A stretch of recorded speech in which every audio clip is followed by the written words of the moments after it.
Yes, let's go. Segment 3, hot takes. All right. All right, you ready? I think so. All I think so.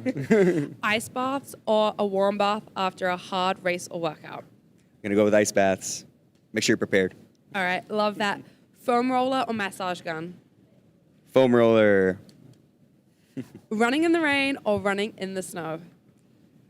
Let it rain for like half hour and then go for the run in the rain. Train by pace or train by RPE? RPE, ratings of perceived exertion. You'll be surprised. You'll hit your goals, if not beat them. I love it. Core work, key to running form or overrated? Super key, not just for running form. Running form is great. Breathing. Core muscles are breathing muscles. Breathing muscles are core muscles. Train your core. Amazing. Cross-training, injury prevention, or just for the injured? Injury prevention, more variety, the better. Rest days, recovery necessity, or lost training opportunity? Recovery necessity. Listen to your body. Incorporate rest breaks in your sessions during your week. Do it. Awesome. Thank you. Throwing it back to Coach Steve for questions and shout-outs. All right, tons of great questions. The next one says, do you believe in zone 1, zone 2 training? Once I run, my heart rate is crazy regardless of my speed. Awesome. Gotcha. I have an opinion, but I think this is for you. Yeah, I'll go with this one first. All right, so guessing zone 1 to zone 5, zone 1 being, that easy effort, and zone 5 being that all-out effort. Zone 1 and 2 should be relatively easy. Depends on where you are wearing your watch. My watch goes absolutely crazy. It's an actual heart rate monitor that can interfere with those kinds of results, but that zone 1 or 2 is, for building that endurance. So keeping it relatively easy, which is where RPE comes into play as well. Yeah, agreed. And just adjusting your pace. So if you have to go even slower and adjust your cadence appropriately to meet that level of exertion and heart rate, do so. And you'll be surprised at how well you build that up over time. All right, we had a question live from Facebook just came through. Any advice on preventing, recovering from IT band problems while marathon training?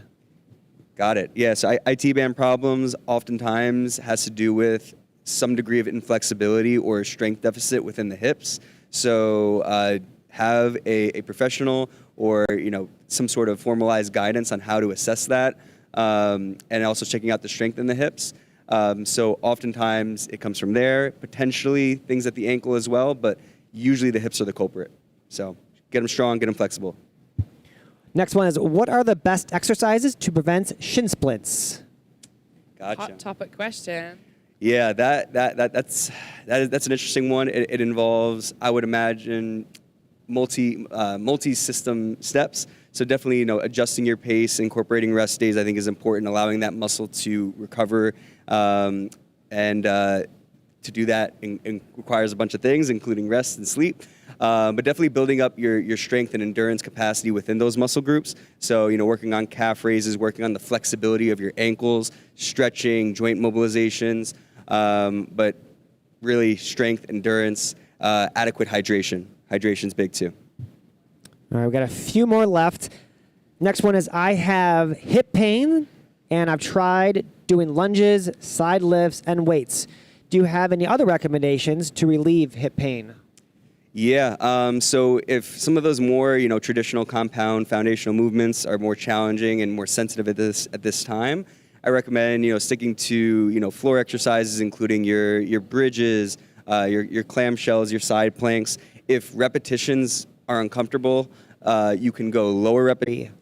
Got it. Yeah, so, ankle sprains, that knee forward and back as a nice little warm-up. And then also improving the strength and endurance within the muscles surrounding your ankle. So doing calf raises throughout the day, going up with two legs, going down on just the sensitive side. And then also, interestingly enough, become aware of the movements of your toes and your intrinsic feet muscles, getting those to be conditioned and having that mind-to-body awareness to control your toes, keeping your big toe down, lifting up your fore, keeping your fore, lifting up your big toe. You'd be surprised at how much stability that gives to your ankle as well. Flexibility, conditioning, endurance. All right, next one. How many strength workouts does it make sense during a half marathon training block? And how long should each workout be? Got it. Great question. So if you're in between races, you're training for an upcoming race. Ideally, even in your training sequence, ideally you want to stick to like 30 minutes to an hour tops. You're sticking with just your foundational movements, right? So that those include pushing, pulling, squatting, and hinging and/or deadlifting, lunging, right? So really, you don't have to complicate it all that much. You do a circuit of a squat, a hinge, and a lunge. You load it up, and you go through that 3 times. You give yourself a rest break, and you work with a load that's challenging for you. You feel a muscle fatigue rating of 5 to 7 out of 10 by the time you're done. You call it quits, and you're going. So doing your lateral band walks, multi-directional step downs, multi-directional planks.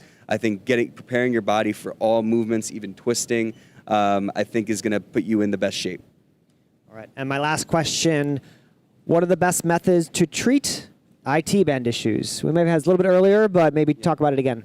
Yeah. So I was a little more general speaking before about the IT situation.